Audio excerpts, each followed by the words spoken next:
Normal, conventional sex, mate. And then he came up with this line, which I was literally brilliant. started recording as you said that. And he said, Right, guys, if you could just introduce yourselves for us, please. Hello, we are Why So Serious. I'm Nathan. and Jono. Brilliant. And how long have you guys been playing? A few years. 5 years. Is it? October 2011 was the first gig There you go.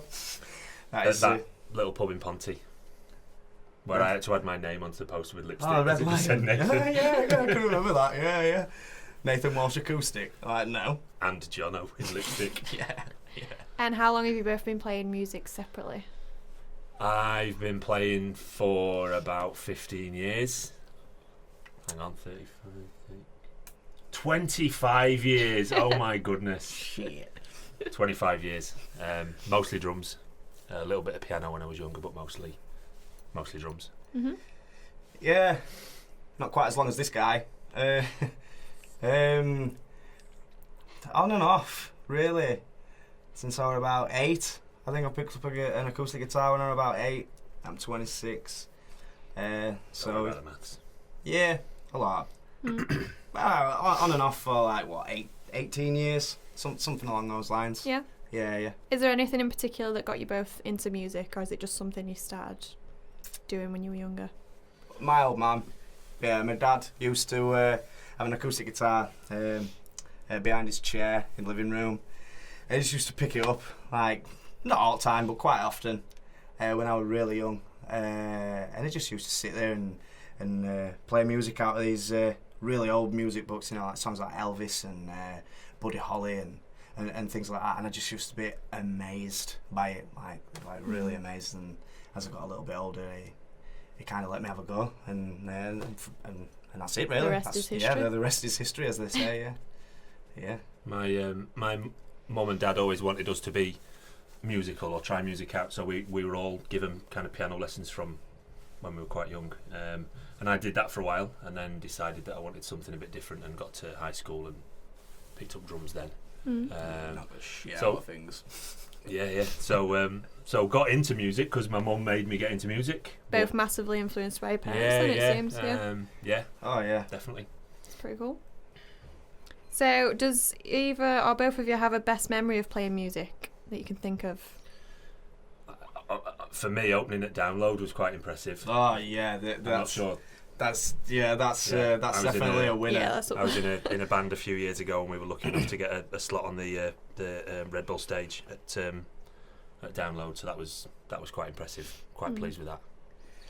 Beat that. I can't beat that. No pressure. I was there watching you, screaming, saying I know the drummer. No, I was in a band a couple of years ago, and we were doing pretty well. Maybe not necessarily to the stature of playing Download, but we played O2 Academy in Sheffield. We opened for a band, I can't remember the name of them now, and it weren't necessarily the fact that there were loads of people there that made it an awesome gig. I've just never played out of a PA system like that, and because it sounded so good, it just drove all 4 of us just insane, really. Like we played like we've never played before, and so for that aspect, I'd probably go with the O2 Academy. I've probably played gigs that have been a bit more intense crowd-wise, and maybe a few more people there.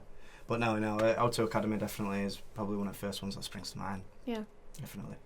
I think when you're growing up watching bands and you're into bands and live music and stuff like that, that's why you want to get into a band, because you want to play those big shows, you want to play those big gigs where you've got the massive sound system and, you know, the crowd in front of you. So to actually feel like you're on that stage doing it, Yeah. when you start out and you're having your music lessons incredible. at school and all that kind of stuff, that's what you're aiming for. So Yeah, definitely. to even get a little bit of that is Oh yeah, totally agreed, man. Totally. that's the big one. Yeah, cool. So, last question. Can you each give me your number one guilty pleasure? Huey Lewis and the News. Power of Love. Power of Love. I've got an older sister too, but she's like nearly 4 years older than me, and she was a massive Spice Girls fan.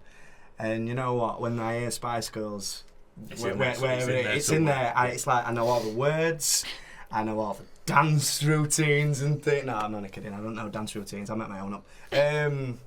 Nah, so yeah, things like that. You know, Spice Girls, and you know, I wouldn't go. I certainly don't put them on a CD and listen to them and jam along at home.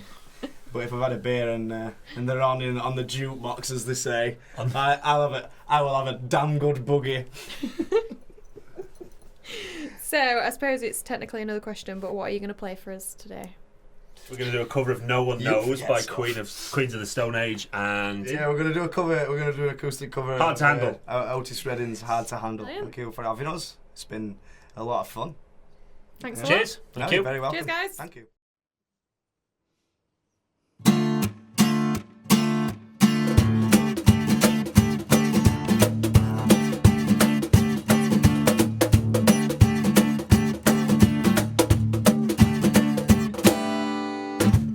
We get some rules to follow.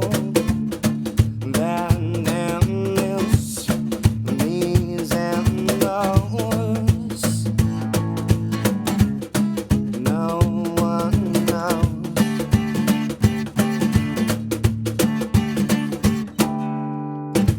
We get these pills to swallow. How they sit in your throat. Tastes like gold. Oh, what you do to me.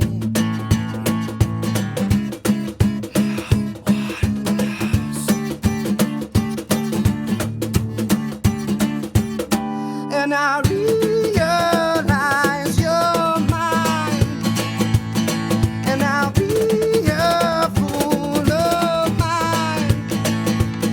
And I realize you're mine, and I'll be a fool of mine.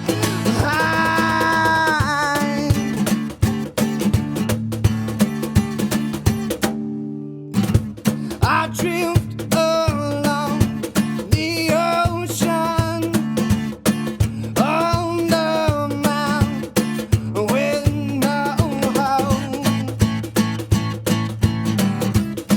I follow.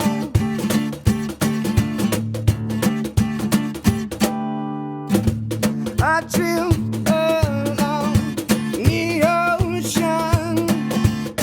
And then lifeboats in the sun. I come undone, pleasantly caving in. I come undone, and I realize you're mine, and I'll be a fool of mine, and I realize you're mine, and be a fool of mine.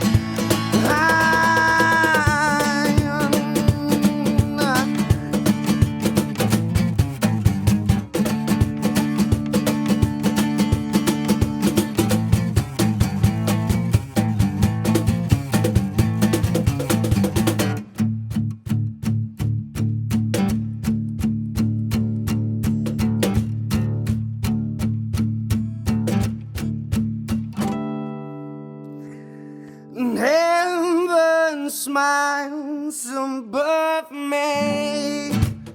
One day